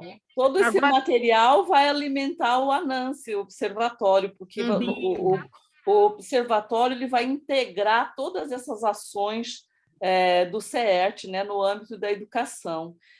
Também queria terminar falando que, como todos esses projetos estão ainda em andamento, nenhum deles está encerrado, né? O edital das pesquisas, a gente ainda vai fazer o seminário final de apresentação dos resultados em outubro. Nós temos em andamento produção de documentário, produção de livro, publicação sobre as pesquisas nossos, né, do CERT, porque os pesquisadores fizeram seus materiais, eles também produziram documentários, mas específicos de cada pesquisa. O CERT está produzindo um que vai integrar todo esse conhecimento, né, que se desenvolveu nesses 15 projetos financiados. E, assim, em relação também à infância... Graça, eu peço mil desculpas, mas acho que a gente precisava ir encerrando a apresentação de vocês para poder passar para a próxima página. Só se você puder ir concluindo, eu agradeço muito. É só um último parágrafo, dizendo que a gente tem um recorte especial da infância nesses projetos de pesquisa, dos quais a gente traz dados assim, que são muito significativos e muito desafiadores. Né? Por exemplo, mais de 50% de professores da educação infantil que desconhecem a lei, vindos dessas pesquisas. Né? Quase 90% de professores de uma determinada região que nunca fizeram nada e também nunca viram ninguém fazer qualquer trabalho relacionado à equidade racial, né? Só queria fechar assim, mostrando que a gente vai ter, desses resultados de pesquisa, muitos desafios para a gente pensar. Obrigada, viu? Desculpa, eu acho que eu Imagina, tá tudo certo. Probleminha lá, tá? A vontade é ficar ouvindo vocês apresentarem por muito mais tempo, é só que a gente tem um tempo limitado juntos, Sim, então claro. a gente tenta aproveitar para fazer tudo que a gente precisa. Muito obrigada, Graça, muito obrigada, Shirley, muito obrigada, Elisa, Maria Beatriz e Cláudia pelas apresentações. Eu vou passar a palavra agora para a amiga, nossa especialista sistematizadora, para fazer aí um pequeno resgate e algumas provocações iniciais para a nossa plenária. Miga, está com você. Boa tarde, Mariana, todo mundo, obrigada. Prazer estar aqui novamente. Eu acho que do outro encontro, acho que só a Elisa, que eu não conheço, né? Que Cláudia e Shirley não estavam, mas eu já conheço. Então, prazer estar aqui com vocês. Estou aqui nessa função de tentar fazer um resumo, mas aí, Mariana, eu não sei se a gente faz aquela mesma pergunta inicial disparadora que foi feita no primeiro, ou a gente já parte para um resumo e a discussão, e nessa discussão a gente... O que você acha? Pelo tempo que a gente tem, né? 30 eu acho minutos. como você preferir, amiga. Se você preferir trazer só Não, vou dar uma sugestão. Trazer um resumo do que foi no outro encontro, porque nem todo mundo estava, e aí a gente parte para a nossa plenária de destaques. O que você acha? Tá bom. Pode Ótimo, ser? pode ser. Eu também acho que a gente, assim, acaba ganhando um tempinho. Exato. Porque eu consigo falar tudo e as pessoas já podem comentar, tanto falando dos destaques de hoje, quanto também a partir desse resumo que serve para a gente lembrar quem estava e quem não estava, ouvir um pouquinho. No primeiro encontro, nós tivemos, então, a apresentação de mais 3 grupos que estão aqui, que é o NCPI, com a apresentação da Priscila Costa, a gente teve o Instituto Ama Psique e Negritude com a apresentação de Márcio, e o LEPS, participação do Ricardo e de Camila. E o NCPI, especificamente, trouxe uma prática que é o Prêmio Ciência pela Primeira Infância, que está em curso, acontece a primeira vez esse ano. Priscila nos deu um panorama já inicial inclusive de alguns dados sobre quem se inscreveu no prêmio, discutiu algumas, também a motivação, né, o que impulsionou a produção do prêmio. O Instituto Ama Psique e Negritude trouxe o projeto Relações Étnico-Raciais em Primeira Infância, aspectos psicossociais, educacionais e culturais, fez um apanhado geral de quais são as intenções do projeto, que trabalha com organizações não governamentais de alguns estados do Brasil, para pensar uma disputa de narrativa sobre a primeira infância e relações raciais no campo dos movimentos sociais, pensando também os elaboradores e executores de políticas públicas, pesquisadoras e profissionais das áreas relacionadas. Quando eu recebi também o resumo do LEPS, e aí, para mim, na verdade, foi a apresentação que eu tinha menos contato e que tinha menos informação naquele resumo. Então, para mim, foi muito bacana ter ouvido a apresentação, porque o que eles apresentam é a prática do sistema de monitoramento da educação infantil, mas eles trazem discussões específicas dentro de 2 instrumentos de avaliação de aprendizagem que estão sendo aplicados, monitorados no Ceará, na educação infantil, e eles trazem esses instrumentos e como esses instrumentos vão olhar para a temática da equidade racial, mais especificamente, porque trata diretamente desse debate e como ele aparece na escola e como os instrumentos podem avaliar se há qualidade nessa produção, nesse currículo que traz o debate que está presente na Lei 10.639. Então, essas foram as práticas que foram apresentadas de maneira muito breve aqui, eu acredito que tanto o prêmio quanto o projeto da AMA estavam mais, para mim, né? Acho que vocês também receberam esse documento, não é, Mariana? Que tem que conta um pouco o que é a prática, e aí eu falei um pouco melhor, um pouco mais da LEPS, porque eu acho que é a que menos aparece, qual é o link que tem com o debate da equidade de maneira mais ampla, né? E, assim, fazendo uma sistematização a partir da discussão que a gente teve no primeiro encontro, né? Eu acho que, assim, todas as ações, elas confluem para um repensar sobre como as pesquisas com crianças, e aí a gente pode pensar em pesquisa com crianças, para crianças, sobre crianças, ou como eu ouvi há pouco tempo atrás, a partir das crianças, né? Como essas pesquisas, elas dimensionam o aspecto da equidade no Brasil, e como a gente deve seguir realizando essas pesquisas, né? Então, primeiro, acho que as pesquisas fazem a gente pensar como como a equidade aparece nas pesquisas que a gente tem produzido, sobre, com, para e a partir das crianças, e também as pesquisas fazem a gente repensar como a gente deve seguir realizando essas pesquisas, o que a gente deve levar em consideração, o que a gente não deve, o que é imprescindível, o que a gente não pode deixar de levar em consideração quando a gente pensa pesquisas em educação, com primeira infância e equidade. Acho que todos os 3 primeiros trabalhos, e acho que a gente pode falar um pouco também, que isso aparece nas práticas de hoje, né? Como é que a gente faz isso? Como é que a gente está fazendo e como é que a gente continua fazendo? A gente faz do mesmo jeito que a gente está fazendo, ou a gente também pode ampliar olhares? Qual é o caminho? Acho que a sensação que fica para mim muito forte, né, de quando eu vi as apresentações e li os materiais, é isso. É um interesse muito grande nessa reflexão de como a gente está fazendo e como a gente quer seguir fazendo.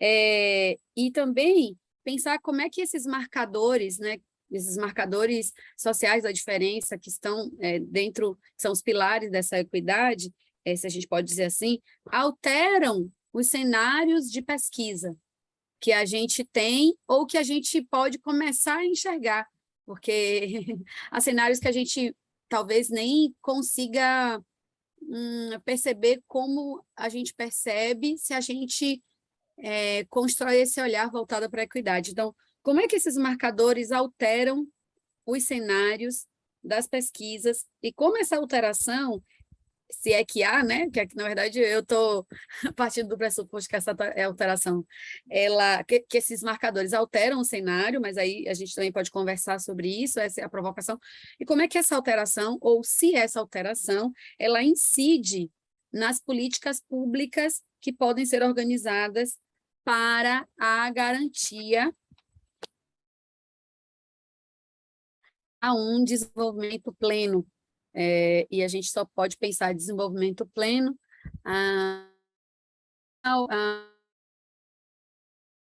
de uma sem racismo, né? Sem que ser menina, ser uma menina negra ou ser uma menina negra com deficiência seja um impedimento para viver essa experiência de vida plena. Então, eu acho que, para mim, isso é uma grande reflexão, né? E aí, dentro desse tema, que eu acho que é um grande tema, e eu queria que a gente comentasse um pouco sobre ele, assim, eu queria que é isso também que vocês percebem quando vocês se ouvem e ouvem as outras práticas. Queria que também, eu acho que uma coisa que apareceu muito no primeiro encontro é como o tema da comunicação, né? Da comunicação, usar essa palavra, mas assim, ele apareceu de diversas formas. Desde pensar o que a instituição, o que a organização comunica a partir de seus próprios quadros, a gente falou um pouco sobre isso, mas a gente também falou como é que a gente, né, nós que estamos fazendo essas práticas, organizando essas práticas, como é que a gente comunica aquilo que a gente conhece, aquilo que a gente aprende, aquilo que a gente pesquisa e produz, de modo a, primeiro, conseguir comunicar, dialogar, conversar com outros públicos, que não sejam aqueles que já são os de sempre, mas também não só com esse público, né, que está além desse nosso grupo aqui, como é que a gente comunica com esse grupo, e também como é que a gente consegue chamar atenção para a construção de políticas públicas que alcancem as crianças, que eu acho que isso também é uma provocação que eu quero muito trazer aqui. Como é que a gente pensa essas pesquisas, como é que a gente comunica com quem não está aqui, né, nesse nosso raio de ação, e como é que a gente faz isso, como é que a gente chama atenção para a construção de políticas públicas que alcancem as crianças, e por alcançar eu também estou pensando na escuta. E aí, acho que, para finalizar, né, não sei se acho que eu vou finalizar assim, porque aí acho que dá mais ideias para a gente pensar, e caso a gente não toque nenhum desses pontos aqui, aí a gente pode voltar e eu tentar trazer alguma coisa que eu acho que a gente não conversou tanto, para fechar a nossa conversa. Então, para finalizar, uma outra provocação que eu penso é que eu acho que a gente tem que pensar, né, que o nosso grupo de prática, ele tem um nome, e é Educação e a Busca por Equidade na Primeira Infância. E, partindo das apresentações da primeira, difícil não ser também contaminada pelas apresentações agora da segunda, mas acho que conversam bastante, por isso que acaba essa provocação tem um pouco a ver com os dois encontros, mas eu queria pensar um pouco no primeiro, a gente também vai pensar mais no segundo, no terceiro, mas a gente também pode, acho que reverbera um pouco também nas respostas. Educação e a Busca por Equidade na Primeira Infância é o nome do título. E aí, acho que a gente tem que pensar de modo muito amplo essa coisa da educação. Eu sou pedagoga, muitas vezes a gente pensa em educação e fecha a escola, mas essa não é a nossa intenção aqui, então estou fazendo só um lembrete para na hora que a gente for continuar essa provocação e fazer os comentários, que se a gente for pensar de modo mais amplo, a educação ela não está só dentro da escola, todo mundo sabe disso, né? E a gente, ouvindo a prática que o VPESP trouxe, dessa coisa da educação nesse programa de parentalidade, né? Fiquei muito, muito interessada em saber mais, por exemplo. Então, a gente está falando de educação nessa perspectiva, né? Então, a gente está falando como é que a gente... E aí, se a gente for recuperar a discussão sobre comunicação, a gente está pensando como é que a gente se educa para construir esse olhar para a equidade nas nossas pesquisas. Então, tem uma coisa que começa na gente, como é que a gente educa o nosso olhar para construir esse olhar para a equidade. Então, a equidade não dá para prescindir da equidade para pensar existência plena das crianças, desenvolvimento integral. Não sei se eu estou usando os melhores termos, tá, gente? Mas vocês podem, inclusive, colaborar com eles, mas como é que a gente colabora para que... como é que nós nos educamos para construir esse olhar para a equidade, e como a gente também, nos materiais que a gente produz, a partir dos lugares de onde a gente fala, a gente educa outras pessoas, ou pelo menos busca realizar essa educação, porque a gente não pode afirmar com toda certeza que a gente vai conseguir isso, mas como é que a gente põe isso como uma intenção, né? Então, acho que esse é um mote, uma provocação importante para o grupo, de que como é que, quando a gente pensa educação e a busca por equidade na primeira infância, para mim, quando eu olho para as práticas, a gente está pensando numa educação de como a gente se educa para construir esse olhar e de como a gente transmite, transfere, produz materiais que também colaborem para que outras pessoas construam esse olhar para a equidade no Brasil. E eu acho que a construção desse olhar ele é fundamental para a gente olhar, para a gente conseguir encontrar as crianças brasileiras, que eu acho que é o nosso maior interesse aqui nesse grupo de prática. Acho que é isso, e eu queria ouvir muito vocês a partir dessas palavras.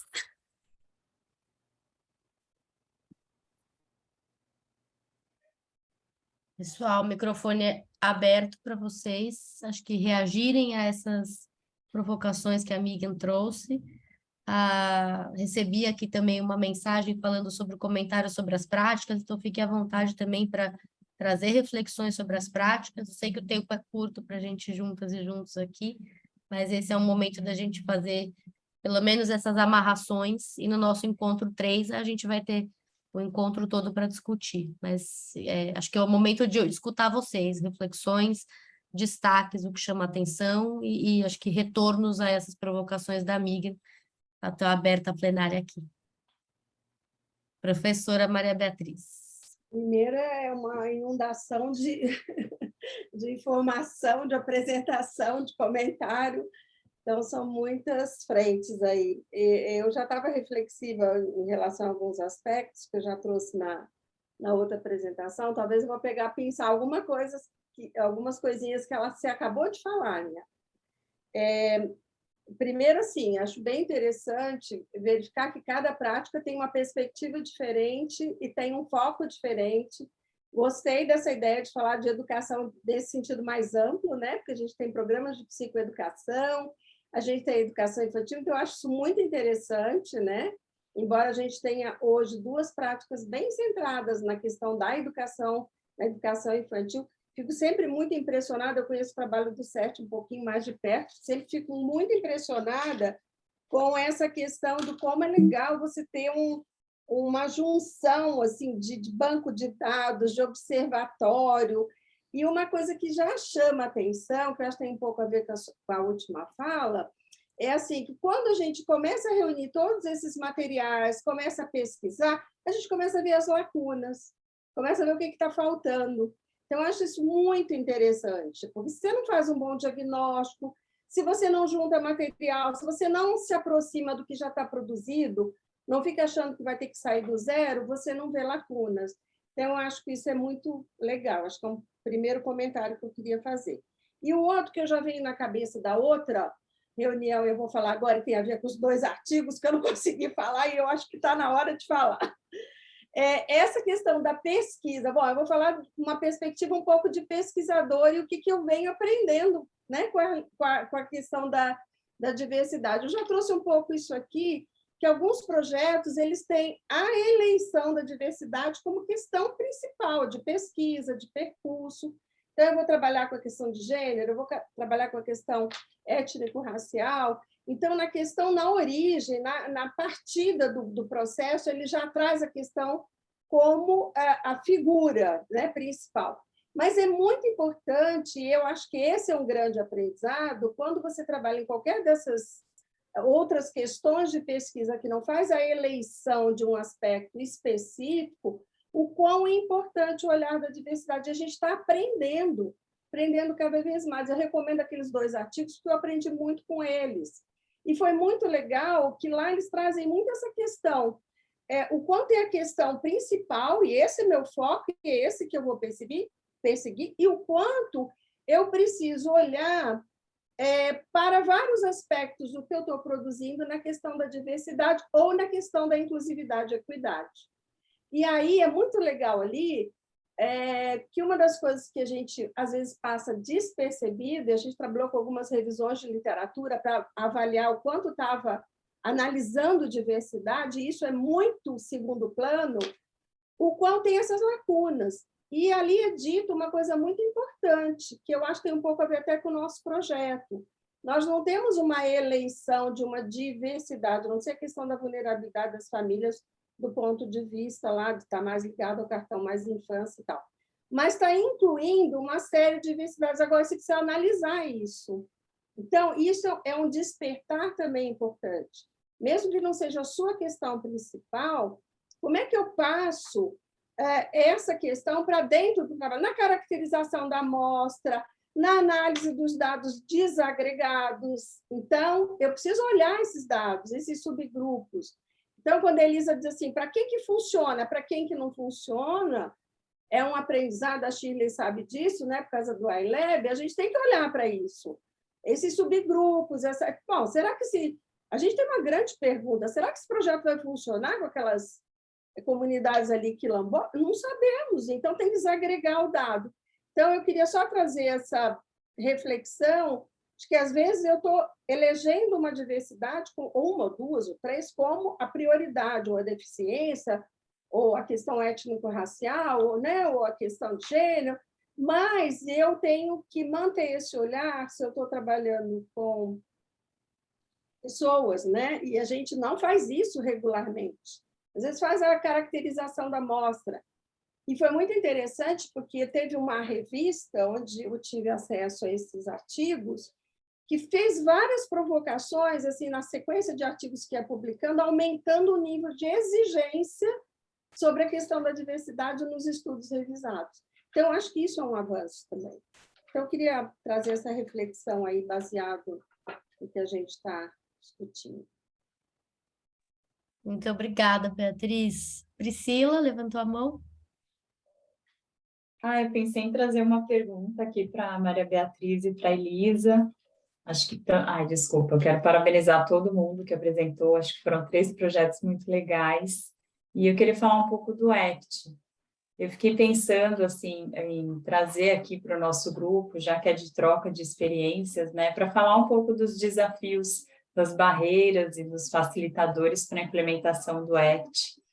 E eu fiquei pensando, quando vocês fazem o treinamento dos facilitadores, se eles já trouxeram alguma necessidade de adaptação do programa ACT, pensando em famílias negras, famílias quilombolas ou comunidades indígenas, né? Se vocês já ouviram um pouco desse feedback, ou até se já tem algum dado relativo a isso, quanto às famílias que já receberam a intervenção, que eu achei bem interessante a gente explorar essa necessidade de adaptação de programas, né? Já que esse é um programa vinculado a uma política pública, é um programa baseado em evidências, então acho que é um modelo que nos inspira, né? Essa é a pergunta. Acho que eu posso começar e qualquer coisa a Beatriz me complementa. Perfeito, você já estava até com a mão levantada.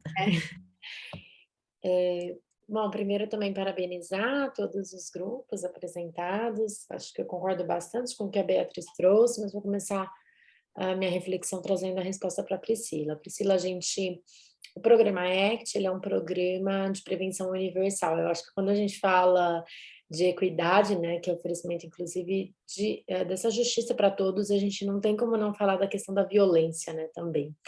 Então, a prevenção de violência, ele é o eixo central do programa ACT, e ele é um programa de prevenção universal, e que já está aplicado em 16 países. Então, é muito interessante quando os diferentes grupos, e a gente esteve agora, inclusive, num grupo internacional, eles mostram as fotos do programa nos diferentes países, né? E a gente consegue ver o quanto que ele é um programa que ele possibilita as adaptações necessárias para que as pessoas se sintam reconhecidas. Vou dar alguns exemplos. Por exemplo, o programa ele traz algumas situações, né? Então, ele traz lá a mãe que está andando de ônibus e a criança não para quieta. Mas pode ser, a criança não consegue ficar quieta, quase cai, mas pode ser que seja em uma cidade que não tem um ônibus. Então, você pode modificar esse exemplo. O exemplo você pode modificar. Isso apareceu, por exemplo, tem um exemplo lá que fala do cinema. Então, a mãe vai ao cinema com a criança está animada, aguardando para ir ao cinema. Você pode trocar o cinema, por exemplo, para uma praça, se é uma cidade, teve uma cidade, né? Que eles falaram, olha, aqui a gente não tem o cinema. Aí sim, você pode trocar, de repente a cidade tem algum circo que visita a cidade, o que é algo que vai, então, fazer com que a criança se identifique. O programa, ele não traz as imagens que você vai utilizar prontas, você tem lá a situação, tem algumas situações, né? Então, o bebê que só chora, birra no supermercado, e aí os grupos vão discutir essas cenas. E você pode colocar, então, figuras, imagens, daquela que sejam ali representativas daquela comunidade. A gente já teve também agora um grupo da zona rural que trouxe para a gente, olha, no encontro de mídia eletrônica, foi o encontro que as mães menos se interessaram. E foi algo surpreendente para a gente, porque na zona urbana é muito diferente, é um dos encontros que as mães mais se interessam. E nesse elas não se interessaram, então eles tiveram que fazer algumas adaptações. Então, o que a gente tem feito? Acho que a gente tem envolvido populações locais, então todos os facilitadores, né? Eles são facilitadores que já trabalham naquela comunidade e eles têm trazido para a gente essas adaptações. Algo que a gente fez lá no início, que a gente mantém, é todas as adaptações que a gente realiza, a gente registra e até para a gente conseguir manter. Então, as adaptações são necessárias, sim, mas é nesse sentido que eu te explico, não do conceito. Por exemplo, eu não posso deixar, o ACT não vai falar que tudo bem você bater na criança em algum momento. Isso é um componente chave do ACT. O ACT traz que é direito da criança ser cuidada e educada sem qualquer tipo de punição física. Então, essa é a base. O ACT também traz um conceito, que é o conceito de reação e de resposta, né? Que a reação é quando você age sem pensar, né? A resposta é quando você para e pensa na melhor estratégia para agir. Esses são conceitos que são fundamentais, que são a base do programa. Isso a gente não vai mudar em nenhum programa, em nenhum local, mas a gente vai sim mudar os exemplos. E é por isso que, como já tem essa experiência de 20 anos em diferentes países, as pessoas acabam se identificando. Não sei se a Beatriz quer complementar. Muito rapidinho, porque para a gente não ficar só no ACT, mas só acrescentar duas coisas. A Elisa já falou tudo, mas o que eu acho legal desse programa é como ele está em diferentes países, tem as questões religiosas também. Lembra dos muçulmanos, das mães muçulmanas? Então, também tem essas questões muito interessantes. Está no Japão. Então, assim, a diversidade, do ponto de vista cultural, ela enriquece muito quando você pode mexer na flexibilidade do programa. Você tem a fidelidade com conceitos chaves e a flexibilidade com as adaptações culturais. E a segunda coisa só que eu queria comentar, que nesse encontro que a gente teve sexta e sábado, que foi um encontro com vários master trainers do programa, eles comentaram, aliás, foi trabalhado fidelidade e diversidade, olha que legal. Foi um tópico do encontro virtual e o treinamento dos master trainers, mas falaram de diversidade, teve uma sessão especial. E uma das coisas que eu achei bem legal, que eles estão querendo rever conteúdos do programa, não foi, Elise? E até comentaram como sendo esse um tópico necessário para, na revisão, ser levado em conta. Então, eu acho que assim, são avanços que muitas vezes não é a questão central, mas que são provocações ou proatividades para você manter, né, ao longo do processo a questão da diversidade, que envolve, inclusive, essa questão religiosa, né? Bacana, gente, obrigada. Diga lá, Elisa. Cláudia, o ACT ele discute a questão da prevenção de violência, nos tipos de violência, né? Ele é muito focado na questão da parentalidade, mas ele tem um encontro que é específico sobre violência, que explica, assim, para as famílias os diferentes tipos de violência. Não tem um específico sobre violência de gênero, mas acaba sendo discutido no próprio conteúdo das mães, mas sobre abuso sexual, físico, verbal e negligência, são os 4 tipos de violência que é o foco, e nisso já traz também nas próprias discussões. Eu queria ressaltar isso que a professora Beatriz trouxe. Acho que a gente teve aqui vários projetos sendo apresentados, né, que trazem aí no seu objetivo principal a questão, né, das questões raciais, as questões de equidade, mas nós temos também como que nos outros projetos, por exemplo, o nosso, a gente consegue trabalhar essa questão da diversidade. Então, seja nas adaptações necessárias, seja nessa olhar para a amostra, se a amostra é uma amostra representativa daquela comunidade, se a gente está conseguindo implementar esse programa nas diferentes populações daquele território. Acho que isso é bem importante. Também achei gostei bastante do prêmio. Graça já tinha comentado com a Priscila, inclusive, que eu acho que os prêmios, liderei um prêmio na Fundação Maria Cecília Souto Vidigal, e eu acho que eles nos informam muito também. Eu acho que é uma forma de pesquisa. E hoje, na sua fala, ficou muito claro isso também. Você consegue ali fazer um mapeamento de soluções, né, que muitas vezes você não teria. Então, esse mapeamento de soluções. E também, né, você cria uma micro-redes. Eu já tinha conversado bastante com a Priscila sobre isso, o poder da premiação. Às vezes a gente não consegue identificar é só um prêmio, não, mas todo o processo do prêmio, ele é uma forma desse mapeamento das práticas existentes e ele nos dá dados também, né? Então, eu acho que isso é o bem interessante, e traz essa questão também de você identificar pessoas que estão trabalhando com aqueles temas, né?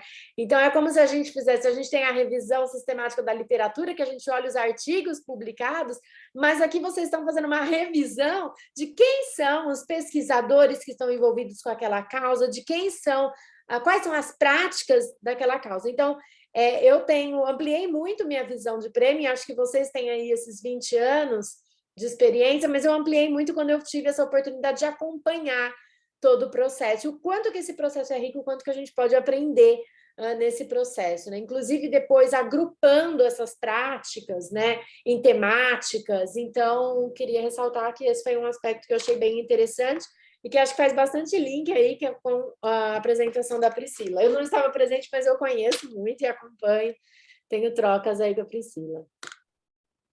Posso fazer um comentário aí, já que você me citou? Por favor. O CERT, como já tem 20 anos de prêmio, ele já experimentou várias ações que foram decorrências do prêmio. Ele já visitou municípios, ele já fez levantamentos dos impactos da premiação. São muito positivos os impactos, porque o prêmio traz uma luz, sabe? Em todas as versões anteriores, ele teve categoria professor e teve categoria escola. Agora ele está tendo esse olhar de gestão, mas ele sempre teve também a visão de categoria escola, né? E às vezes, quando o premiado é um professor, que foi um dado levantado, né? Todos esses anos de experiência, de edições, que o professor trabalha muito sozinho, a professora trabalha muito sozinha, né? Ela nos primórdios, né? Não que tenha avançado tanto a implementação da lei, mas nos primórdios parecia que era assim uma iniciativa pessoal de alguém aplicar a lei, né? E aí o professor trabalhavam muito sozinhos. E quando o prêmio chegava, aquilo dava um impacto muito maior e se irradiava, né, essa experiência. Então, o CERT voltou a determinados locais que foram premiados em busca de novos dados, né? Percorreu, fez um projeto, né, de pesquisa e percorreu as regiões, demonstrando a amplitude que toma, sabe, um prêmio naquele local e nos impactos, né, o que vem depois dessa premiação. Então, às vezes parece uma coisa mais singela, é um prêmio, mas não. Uma outra coisa também que eu queria comentar é a questão da inclusão. Quando você pensa, né, você está na região sudeste e você pensa que o seu trabalho tem um bom impacto, uma boa recepção, porque você está na região sudeste.